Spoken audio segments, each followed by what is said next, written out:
Tantor Audio, a division of Recorded Books, presents Free Days with George, Learning Life's Little Lessons from One Very Big Dog, by Colin Campbell, narrated by Rudy, Sanda.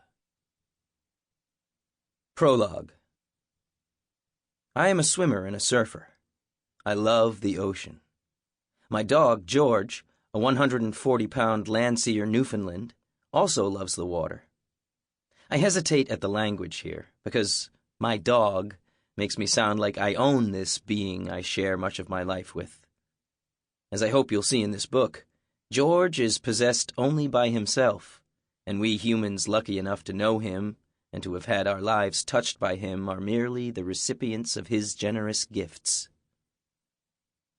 George is the dog who changed my life. When I was at my worst, he was there to comfort me. He was homeless when I took him in as a rescue, but as it turns out, he's the one who rescued me.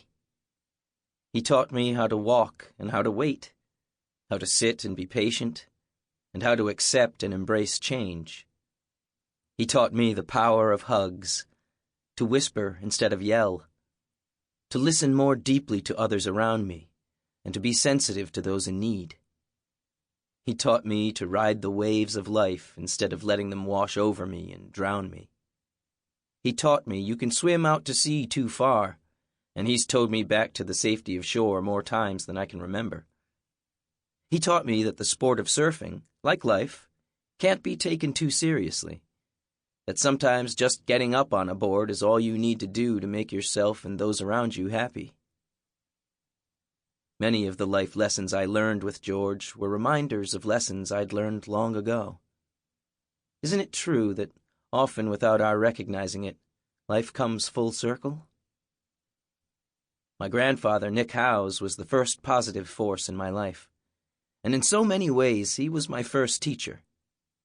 He began teaching me the lessons that George would later bring home to me when my grandfather no longer could.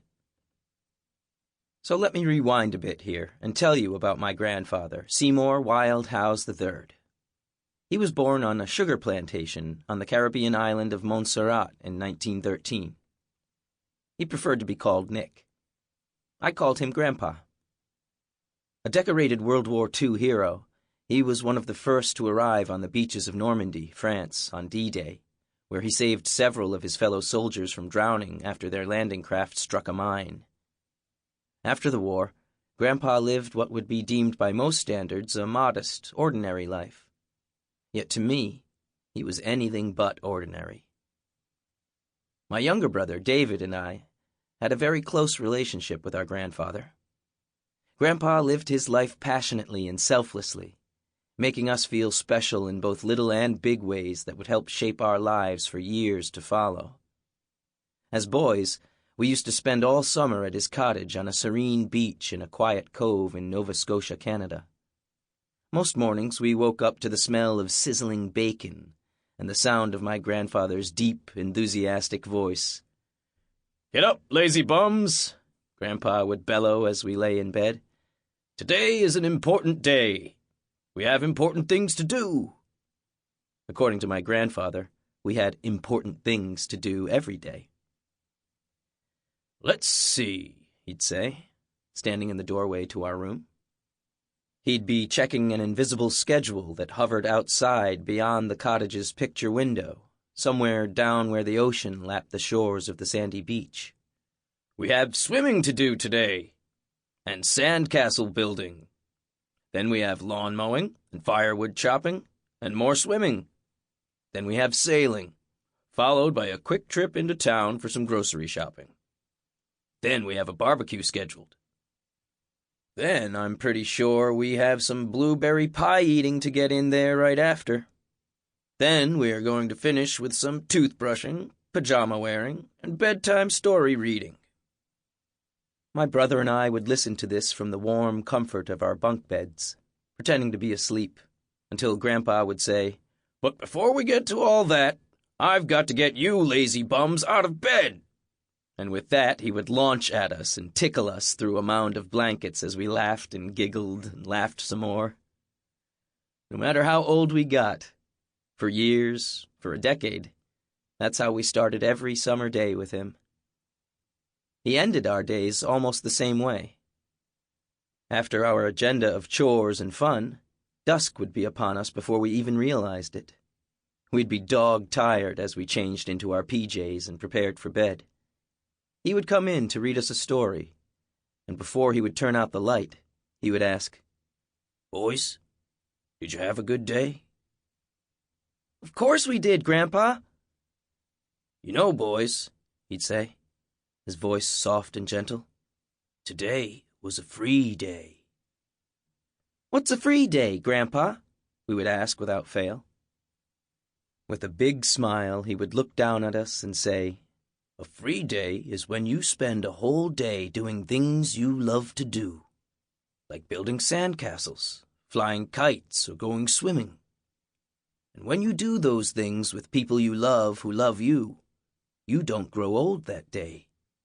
It's a free day." He would pause and brush the hair off our faces as he looked deep into our eyes. "Today, boys, we had a free day on Earth. Today we didn't grow old. Sleep tight. I love you." Then Grandpa would switch off the light, and we'd drift off into a rich, deep sleep. We loved him with our whole hearts, and he loved us back even more. It was only much later in life, after I lost what I loved the most, and long after Grandpa was gone, that I learned how hard free days are to come by in this life. I forgot what they felt like until George helped me find them again. Now, with George's help, I try to make every day a free day. Part 1. Underwater. 1. The clouds had covered New York City all day, a rumpled gray blanket thrown over the skyscrapers. It was February 2008, and cold enough that even if New York refused to sleep, New Yorkers would certainly have preferred to stay bundled up in bed. Those unlucky enough to have dragged themselves upright and out into the cold world now hurried through the streets with miserable determination, their collars turned up and their coats pulled tight against the chill.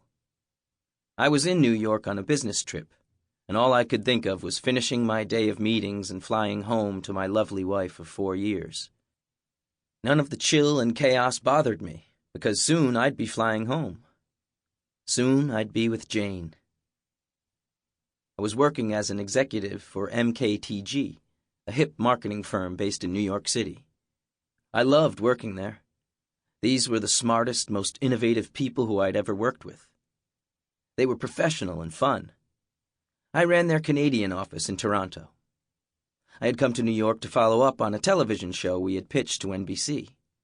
A couple of weeks prior, we had convinced NBC's vice president of sports programming to greenlight a sports reality show I had created. Life was great. I had a beautiful, loving wife and a great job working with smart, nice people. That morning, I had found myself awake and looking out the window across the rooftops an hour and a half before my alarm was set to go off. I couldn't sleep anymore, so I texted Jane to see if she was also awake. Moments later, instead of the ding of a return message, my phone rang. "Hey, you're awake," I said. "Kind of," she answered, laughing, her voice still soft with sleep. "I saw your text." "I'll let you get back to sleep," I said, just above a whisper. "But it was nice to hear your voice. Thanks for calling." "When's your first meeting?" 9:30. "You'll do great," I could hear her smiling. "Thanks. It should go okay." "I love you. Good luck. Call me later." "I will. I love you too," I said. I hung up, happy to have heard her voice. Even though my job allowed me to travel all over the world, stay in great hotels, and eat in fantastic restaurants, I always missed Jane when I was away. Our work schedules often took us away from each other, but that time apart made me appreciate more the moments I got to spend at home. To me, home meant Jane. I got up, showered, dressed, and headed to my first meeting, which went better than I'd hoped. My colleagues and I decided to go out for an early lunch before diving into our afternoon meetings. I was scheduled to fly out that night, but by the time we finished eating, the wind had kicked up and turned the sky into a deep bruise of dark purples and gray. Snow hadn't started to fall yet, but the news services were broadcasting a winter storm warning, and I knew the odds of my plane taking off as planned were diminishing fast. As I watched New Yorkers scramble to get back to the warmth and the shelter of home, I felt a powerful urge to do the same. I didn't want to be stranded in an airport. I wanted to go home. I wanted to see my wife. I wanted to be with Jane. Jane and I met almost 15 years earlier at a fundraising dinner in support of the United Way. She was someone who always stood out from a crowd. She was prettier, taller, blonder, and more vibrant than anyone else in the room. I'd seen her from a distance, speaking to another attendee, and I was awestruck by her natural poise and elegance, not to mention her smile. It made me melt. When I got within a few feet of my assigned table, I realized that not only was she seated at my table, but my chair was right beside hers. My heartbeat pounded in my ears, drowning out every noise in the room. Before I could get too nervous, a hand extended toward me. "Hi, I'm Jane." We talked about the weather, the Toronto Blue Jays, our jobs, mundane things. But in her presence, they took on a new significance. She was a reporter covering the fundraiser for a local newspaper. She immersed herself in our conversation and made me feel I was the most fascinating person in the room. I could see she was razor-sharp and worldly. She also swore like a sailor. Not too many women can pull that off. And I loved it. Halfway through the entree, I already had the feeling we had a connection and I'd met someone special. At the end of the evening, I suggested we stay in touch, and we exchanged business cards. As I was leaving, I told a colleague I was going to marry that girl. He laughed. "She can probably marry whoever she wants to, and it likely won't be you." I laughed back and said, "You wait." I picked up Jane's business card repeatedly over the next few days. To call or not? I wanted to wait a sensible amount of time and not seem too eager. I lasted all of a day and a half before inviting her out for coffee. I left her a voicemail at work, and while I waited for an answer, I told anyone who would listen that I'd met this incredible woman. I acknowledged I was getting a bit ahead of myself. I really didn't even know her yet, but at that moment, I didn't really care. Jane called me back a day later. We went for coffee. After some enthusiastic small talk, she told me she had just started to see someone. She said she couldn't deny the spark between us at the fundraiser, but she was serious about this other guy. She wanted to be upfront about her relationship, she said, because she still wanted to be friends. I was disappointed, but I wanted to be part of her life in any way I could. Also, call it youthful arrogance, but I seriously thought it was only a matter of time before she dumped that other guy and chose me. After all, she was the woman I was going to marry. We were going to spend the rest of our lives together. It would just take her a little longer to realize it. Over the next few months, we settled into a warm friendship. As difficult as it was not to flirt with her, I did my best to respect her boundaries. But I still made any excuse to see her. Through work, I signed up for Meals on Wheels, a volunteer program to deliver meals to disadvantaged people in the community who aren't always able to cook for themselves. When I found out you needed a partner to make the deliveries, I phoned Jane and asked if she'd be mine. "Definitely," she said. "When do we start?" "This Wednesday at noon, or next week, whatever's better for you." "I could do it this week. It's a date." "Awesome," I said, grinning my head off. "I'll pick you up from work." Delivering meals meant that for 90 minutes every week I'd get to see Jane. I knew the volunteer work wouldn't be glamorous, but knowing that Jane would be there was all the glamour I needed. From our first delivery, the division of labor was clear. Jane knocked on the doors and did most of the talking to the clients. I carried in the big bag of food. Our clients lived in subsidized housing in one of Toronto's roughest, most impoverished and violent neighborhoods. These were people life had beaten down. Some were older, and many had been all but abandoned by their families. Others were living with HIV or AIDS, and over the weeks and months we watched them waste away before our eyes, even as we delivered them nutritious food. Both Jane and I could feel their loneliness and desperation, and we did our best to offer some kindness and quiet support. Friends would ask me how I handled this without getting depressed. "It's easy," I'd answer. "I do it with Jane." Crossing the threshold of each opened door, Jane brought with her the same rapt attention she'd bestowed on me the night we met, always making a profound impact. I watched, spellbound, as person after person fell in love with her, and I couldn't help but fall deeper and deeper in love with her myself. The more time I spent with her, the better I got to know her.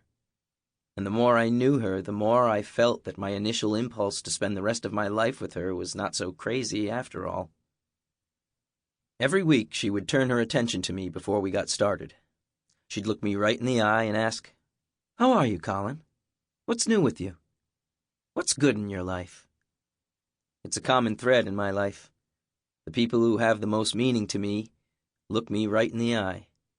My grandfather, my good friend and boss, Charlie, Jane, and later, my dog, George. Whenever Jane looked at me like that, I felt connected and answered her questions eagerly. She, in turn, would tell me amusing stories about her work or her friends, and we would laugh together and commiserate. Spending time with her was comforting and familiar, and in that weekly meeting we managed to make a cold, depressing, hidden part of the city our haven. At the end of each delivery, we would shake hands, and she'd say, "Have a good week." I'd wave and smile as I walked away. Then I would miss her for the next 7 days. This went on for months, becoming a predictable rhythm in my life. Occasionally, our paths would cross at other work-related events. Seeing her was always great, and my feelings of wanting to marry her never faded. In fact, they only got stronger. Then one day, Jane called me out of the blue, and it had nothing to do with our volunteer schedule. "I'm wondering if we could grab a coffee," she said. She sounded different, more serious than usual. "Of course," I said. A few days later, we met at a Starbucks. She seemed nervous and fidgety, but when she sat down across from me, she eyed me with that direct, almost intimidating gaze of hers. Calmly, she said, "I think I know how you feel about me. And I know there's something special between us.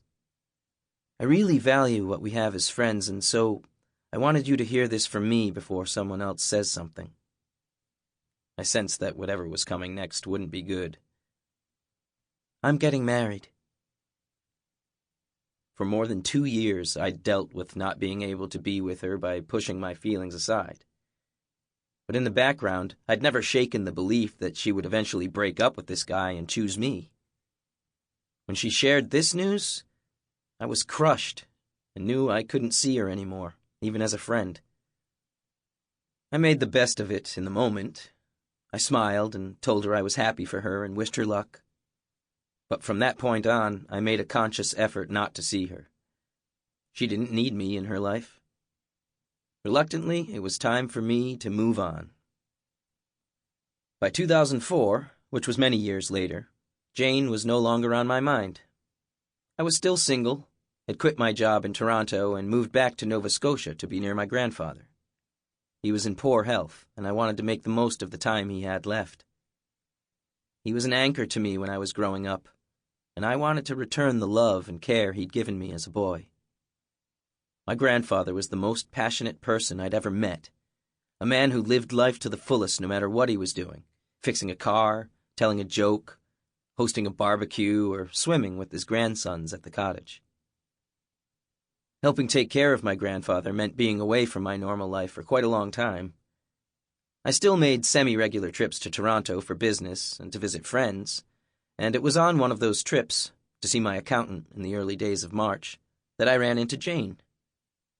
She was at a crosswalk in the financial district, waiting for the light to change. She was partially hidden under a big winter jacket and hat, but it was her, all right.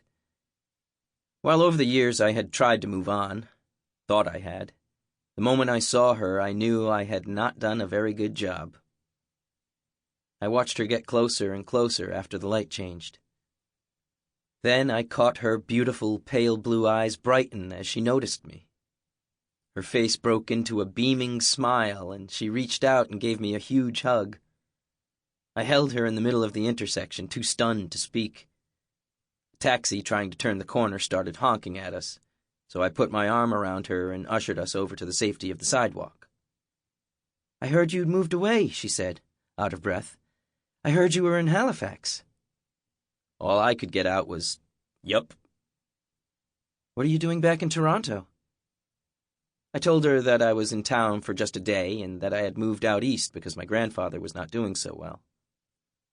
"I'm really sorry to hear that," she said. "I remember every time you talked about him, it always put a giant smile on your face." "Thanks. I just want to spend some time with him while I still can." Then she asked, "Would you like to have dinner tonight?" I was due to fly out in a couple of hours, so I did the only thing I could in order to see her. I lied. "Well, I don't leave until tomorrow." "Sure, I'd love to have dinner." I changed my flight and met her downtown in the bar of the King Edward Hotel. We ate and drank and caught up on each other's lives. She told me that she had separated from her husband. "He wasn't the guy I thought he was," she said, lowering her gaze and studying her hands in her lap. "We just drifted. It didn't work out," she added. "I actually thought about you a lot recently."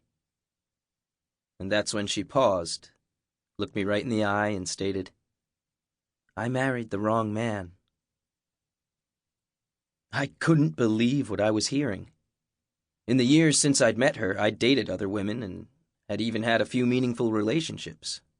But I'd never felt what I had with Jane, and I'd never been able to fully give myself to anyone else. Now, here Jane was, sitting across the table from me and saying the thing I'd always hoped she'd say. I felt elation, vindication, excitement, a little confusion, a ton of shock, and love. I thought my face would split in two from smiling. I told her I felt as strongly about her as I always had, that I loved her and had always loved her. "So do you think we can make up for all the time we've lost?" she asked. "Yes," I said. "Yes, we can." A year later, on a beautiful fall day in front of 40 of our closest family and friends in a tiny church right on the ocean in Boutillier Point, Nova Scotia, enveloped in the comforting scent of maple wood burning in the wood stove, we were married. It was the happiest day of my life. I remembered all this on that frigid afternoon in New York City 4 years after I had married Jane, as the storm threatened to ground all planes at LaGuardia Airport. It still hadn't started to snow, so there was still a chance I'd make it out of the city if I hurried. I took a break from silently willing the taxi through traffic to call Jane. "They haven't canceled any flights yet, but they will soon, so I'll try for the earliest available." "So I'm still going to see you tonight?" she asked, trepidation in her voice. "I hope so." "What time do you think you'll get back?" "Around dinner time if I can get rerouted." "Please try," she said. "You know I will." At long last I arrived at the airport, to find everyone there in full-fledged revolt. Businessmen with compact suitcases viciously elbowed their way through groups of panicked tourists, and airport workers were being grilled like key witnesses in a murder trial. The line snaking from the Air Canada desk was impossibly long and full of screaming children. I took my place at the end. After what seemed like hours, I was finally face to face with an Air Canada employee having one of the worst days of her life. "Hanging in there?" I asked as I placed my ticket on the counter. "Just barely," she said. "People go crazy in bad weather. How can I help you?" I took a deep breath. "I know this is probably the same thing everyone's asking," I began, "but I'm looking to get home to Toronto as soon as I can. I don't think my flight's going to make it out tonight, and if you could help me find an alternate route, I'd really appreciate it." She took my ticket and asked for my passport. Then she began typing away at her computer. A few moments later, she glanced up and flashed me a smile. "All the current Toronto-bound flights are full. I may be able to get you on a flight to Charleston. It's not affected by the snow. From there, we have a direct flight to Toronto, and you should make it home just fine." "That would be perfect," I said, "and thank you." She printed out my new boarding pass and handed it over the counter. I called Jane when I deplaned in Charleston. "I'm stuck here for about 2 hours, but I made it out of New York." "I thought you'd be home around dinner time." She sounded disappointed, maybe even a bit annoyed. This is the best I could do. If I hadn't come this way, I would have been stuck in New York for I don't know how long." "I guess," she said. This time she definitely sounded annoyed. "I'm sorry. I wish I were already there. But I'll be home soon. That's the important thing. I love you." There was a short pause, and then she said, "See you soon." 2. I made it home to Toronto just before midnight on what turned out to be the coldest night of the year. Snow lay thick on either side of the runway, but the dark sky was clear and dotted with stars. As the plane taxied up to the gate, I pulled out my phone and sent Jane a quick text. "Back safe. It's late. Don't worry about picking me up. I'll grab a taxi." I was exhausted, but I didn't want her to have to leave the house so late, especially considering it felt like the coldest night of the year. I couldn't help but smile when her reply came a minute later. "Don't worry. Already on my way." It's amazing how good something little like that can make you feel. Standing on the curb, I dropped my bag on the asphalt and turned my back to the wind. I tried to warm myself up by thinking about the vacation Jane and I had been talking about. I pictured us lying on a beach in Barbados, our favorite vacation destination, the sound of the surf licking at the shore, lounge chairs pushed right up against each other as we read under the sun, always making sure that some body part was in contact, fingers just touching, legs in a lazy tangle. I held the vision for a minute and then opened my eyes to snow-covered cars driving by, splashing salt-infused slush up onto the sidewalk. As I breathed, the hair in my nostrils froze. Jane's Ford Escape rounded into view. One last leg. A short, warm car ride with the person I loved most in the world, and I could drop my bag, ditch my coat, and curl up in bed with her. When she pulled to a stop in front of me, I was grinning like an idiot. I opened the rear door and threw my bag in the back. Then I jumped into the passenger seat, shivering a little. "Man, am I glad to see you." I leaned in for a kiss across the console. "Welcome home," she said, before pecking me on the mouth. Then she turned back to the steering wheel and pulled away from the curb. "How are you? How was the flight?" She was wearing her puffy parka and a knit toque, from which a few strands of her golden hair had fallen loose. She looked cozy and adorable. I was so happy to see her. "So, how were your meetings?" "They went great. We're really starting to get things together for the show. It's pretty exciting." "That's awesome," she said, taking her eyes off the road for a moment and flashing a smile. I filled her in on a few more details and asked how her days had been. "Oh, it was all fine," she said, shrugging off the question. "Are you hungry at all? We don't have much to eat at the house, but I can stop somewhere." "I'm okay. I just want to get home." For me at that moment in my life, home had extra meaning. Never had any other house I'd lived in felt so much like a home. And that was mostly because I associated the place with Jane. All our memories as a married couple were stored there.